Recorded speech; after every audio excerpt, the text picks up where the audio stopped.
대한민국 교육의 심장이라 불리는 대치동에 기이한 풍경이 펼쳐졌습니다. 대로변에 캠핑카가 등장한 것인데요.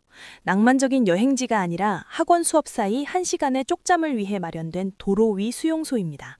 수백만 원의 월세를 감당할 바엔 차라리 불법 주차 과태료를 내며 아이를 가둬두겠다는 발상은 이미 교육의 영역을 벗어났습니다.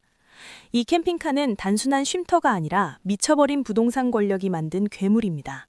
학원가 인근 84제곱미터 아파트가 30억 원을 넘나드는 현실에서 부유층조차 가성비를 따지며 도로 위로 밀려난 셈인데요. 아이의 휴식마저 평당 가격으로 환산되는 이 동네에서 교육은 이제 지식의 습득이 아닌 자본의 생존 투쟁이 되었습니다. 공간을 확보한 부모들이 다음으로 손을 댄 것은 아이의 신체입니다.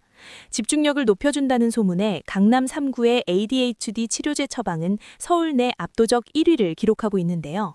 정상적인 아이에게 마약류로 분류되는 약물을 먹여서라도 억지로 학습기계로 튜닝하려는 시도는 이미 의학적 치료의 선을 넘었습니다. 이 기괴한 튜닝은 갈수록 연령대가 낮아지고 있습니다.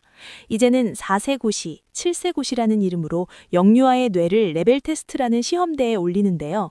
아이가 젖살도 빠지기 전에 성적이라는 낙인을 찍고 유명 학원 입학을 위해 또 다른 학원을 다니는 이 굴레는 사실상 국가적 규모의 아동학대와 다름없습니다. 민주주의의 기초인 방교 반장선거마저 사교육의 먹잇감이 되었습니다. 시간당 15만 원짜리 스피치 학원에서 공약과 제스처를 배운 아이들은 교실에서 정치를 연기하는데요. 어른들의 탐욕이 만든 스펙 쌓기는 아이들에게 순수한 우정 대신 돈으로 산 리더십을 먼저 가르치고 있는 꼴입니다. 지난 10년간 아이들은 줄었지만 사교육비 총액은 30조 원에 육박하며 60%나 폭증했습니다. 시장은 영리하게도 불안을 팔아치우며 초등학생 사교육 시장을 집어삼켰는데요. 고등학교 가서 시작하면 이미 늦는다는 공포 마케팅은 학부모들의 이성을 마비시키고 아이들의 유년기를 통째로 소각하고 있습니다. 그 결과 우리 아이들은 11살의 나이에 이번 생은 망했다는 말을 내뱉기 시작했습니다. 전문가들은 이를 공부 상처라고 부르지만 사실은 어른들이 만든 시스템이 아이들의 감정 조절력을 파괴한 결과인데요. 잇몸이 녹아내릴 정도의 스트레스를 견디며 쌓아 올린 성적표가 과연 행복을 보장할 수 있을까요? 고물가 시계의 서민들은 생계를 위해 학원을 줄이지만 교육특구의 캠핑카와 약물 처방은 멈추지 않습니다.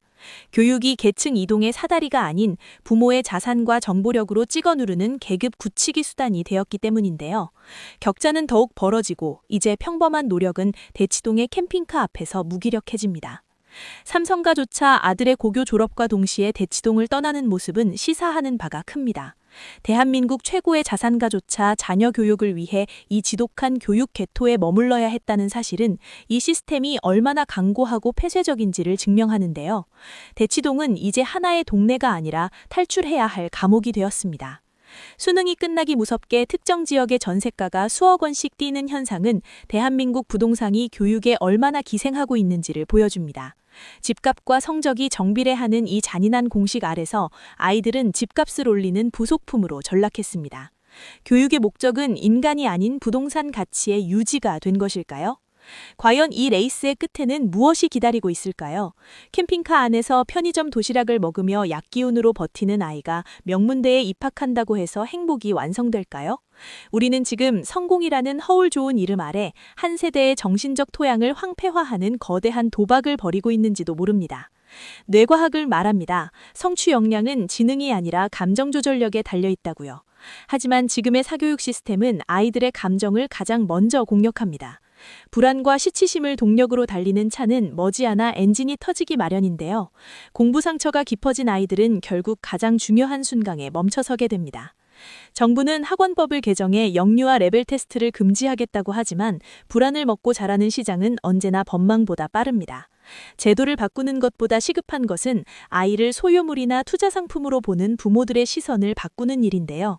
하지만 30조 원의 거대 카르텔 앞에서 이런 조언은 공허하게만 들립니다. 캠핑카 쉼터와 약물, 그리고 반장선거 학원까지 이 모든 기형적 현상은 대한민국이 교육이라는 이름으로 자행하는 집단적 광기의 증거들입니다. 아이들을 안전하게 지켜줘야 할 부모들이 오히려 아이를 사지로 몰아넣는 매니저가 되어버린 현실은 우리 사회의 도덕적 파산을 의미하는 것 아닐까요? 이제 질문을 던져야 합니다. 우리가 원하는 것은 스스로 생각하는 아이입니까? 아니면 정해진 답을 가장 빨리 찍어내는 기계입니까? 29조 원이라는 천문학적인 돈을 쏟아부어 우리가 얻은 것은 세계 최저의 출산율과 최고 수준의 청소년 자살률이라는 참혹한 성적표입니다. 대치동의 캠핑카는 오늘도 길 위에서 아이들을 기다립니다. 그 안에서 아이들이 꿈꾸는 것은 미래의 성공일까요? 아니면 이 지옥 같은 일상에서의 탈출일까요? 오늘의 리포트가 우리 모두에게 대한민국 교육이라는 이름의 거대한 허상을 직시하는 뼈아픈 계기가 되기를 바랍니다.